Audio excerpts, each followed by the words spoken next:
well with my fellow South Africans. They've been very emotional. They've been calling me names because I have said some truths that needed to be said. Now, my mom has given me this watch. She says that I'm doing a very good job, don't you think? Anyway, it's giving me antique vibes, and I love antique stuff. I love it. And I think I should be rocking it more often because, well, I love it. Now, back to business. Time to be serious now. I want us to have a conversation and I want us to talk some hard truths, and I want us to have this conversation. Even if it gets uncomfortable, let us have this conversation because I feel that this conversation is necessary at this point. Now, colonialism left. But we as Africans, we have decided that they left, but we will continue with the work. They left the continent, but as it seems, with the way things are right now, it seems that they left us with a script, and we are following the script word for word. And aren't we doing a good job? Oh, definitely, we're doing a good job. They handed us independence, but what we have decided is that we will oppress each other. Freedom was handed over to us, but what we have decided is we will recreate the system. Same system, but different actors. Same mindset, same hierarchy, but different actors. Take, for example, what is happening in South Africa right now. I look at it keenly. What I see is apartheid, as things as they were during apartheid.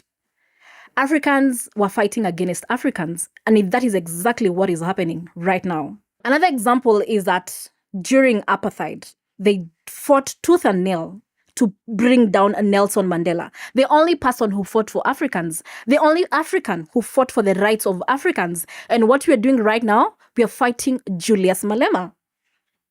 Now, this will not go well with my fellow South Africans. They've been very emotional. They've been calling me names because I have said some truths that needed to be said. But it's okay. I'll take my chances.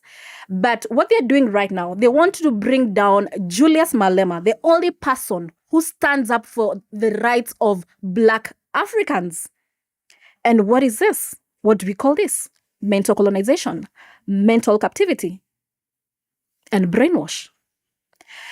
But let us not dwell so much today about South Africa. Let us talk about what is happening in Zambia today. Racial discrimination and Africans turning against their own, discriminating their own people, and continuing with the same colonial mindset that put white people at the top. Africans were taught to be racist towards each other. It's not that the white man is better than Africans. No, it was something that was taught and internalized during colonial times, and it actually reshaped the African mind to think that the white man is better than an African man.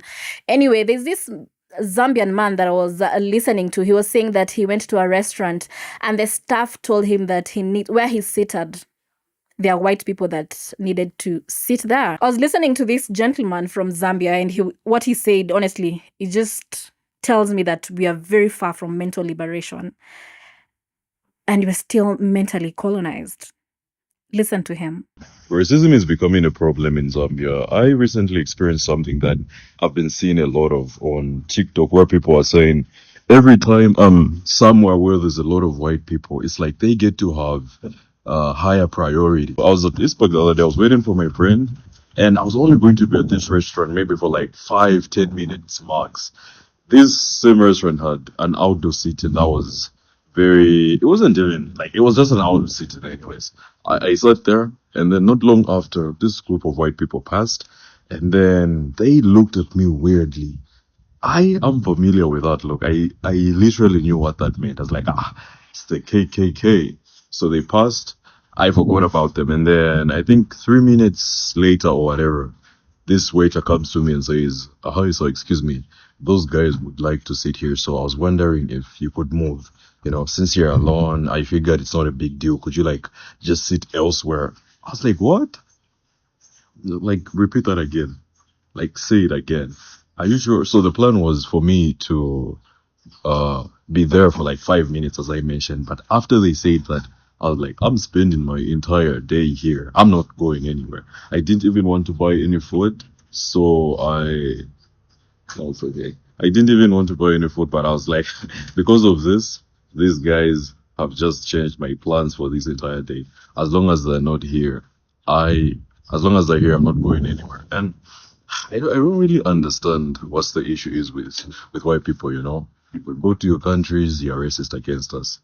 You come to our countries, you try to be racist to us in our own space.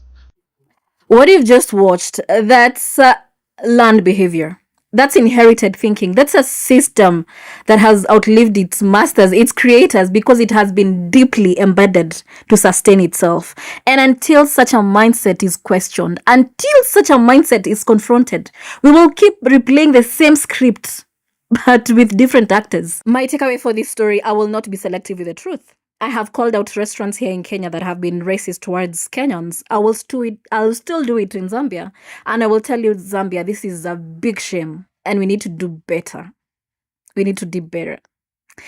Anyhow, my name is Wangari Njuguna. Have you subscribed to my YouTube channel? For this and more, kindly subscribe to my YouTube channel. Also, remember to download our app and sign up today for the latest news right at your fingertips. I'll be waiting to read your comments. Kindly leave your comment. I'll be waiting to read your opinion about this. Anyway, I'll see you in the next one. Kwaheri.